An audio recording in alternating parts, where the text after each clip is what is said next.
l'heure au moment de réaliser ces investissements à l'occasion de cette construction de cette ligne TGV Paris-Metz-Nancy. Merci en tout cas pour votre clarté et, et votre réponse. Merci. Merci, monsieur le député. Monsieur Valence. Merci, Monsieur le Président. Monsieur le Ministre, l'envie de train a rarement été aussi forte en France qu'aujourd'hui. Et j'associe à cette question mon collègue, également député des Vosges, Stéphane Viry. Ce constat sur l'envie de train, il ne vaut pas que pour le trafic voyageur. Des entreprises qui, jusque-là, regardaient le train même combiné au camion comme un moyen de transport compliqué, coûteux, en un mot archaïque, se posent désormais la question d'y recourir pour leurs commandes ou leurs expéditions. C'est le cas dans les Vosges, en zone rurale, pour la société autrichienne Eger, qui est implantée à Rambervillers. Elle y fabrique des panneaux pour l'ameublement ou la construction bois. Or, cette entreprise envisage d'utiliser le rail pour expédier notamment ses produits depuis Rambervillers vers le reste de l'Europe ou pour s'approvisionner.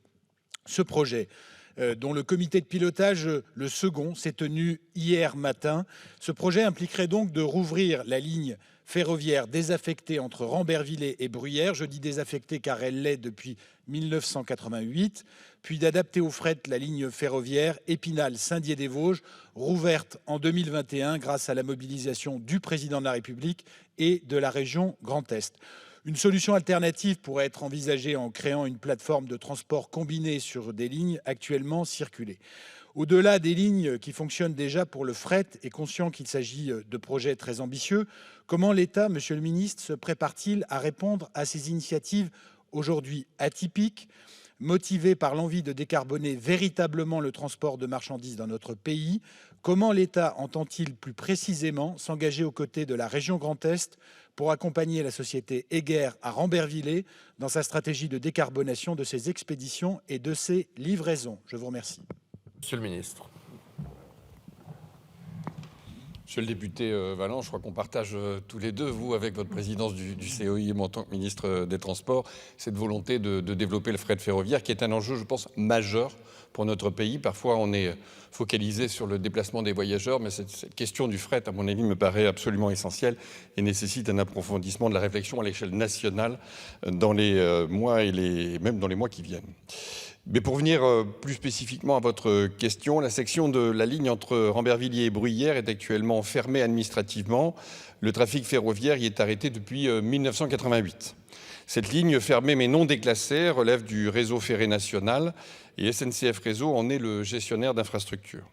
SNCF Réseau et l'Adréal Grand Est ont été sollicités par la société Eger, ce que vous évoquez, afin d'étudier l'opportunité de réactiver la desserte fret de son site situé à Rambervillers. Pour desservir le site industriel situé en bord de voie, il conviendrait de remettre en état une vingtaine de kilomètres de voies jusqu'à Bruyères. S'agissant d'une ligne qui n'a plus été utilisée depuis plusieurs décennies, les travaux à réaliser seraient très conséquents. D'autant qu'elle comporte un nombre important d'ouvrages d'art. Dans le cadre du volet mobilité du CPER 2023-2027, une étude de la remise en circulation de la ligne sera réalisée. Elle analysera également les renforcements qui seront nécessaires sur la ligne Épinal-Saint-Dié pour qu'elle puisse accueillir des trains de fret. À partir de là, les acteurs concernés, État, région, communauté de communes, SNCF Réseau et bien sûr l'entreprise Eger, disposeront des éléments permettant de juger de l'intérêt du projet et de définir le cas échéant les modalités de son financement. La pertinence de ce projet sera jugée notamment en vue de l'économie de carbone qu'il permet en regard de l'investissement qu'il nécessite. Donc le CPER sera une bonne occasion pour évaluer en profondeur et examiner toutes les conséquences financières de ce projet très intéressant. Merci à vous.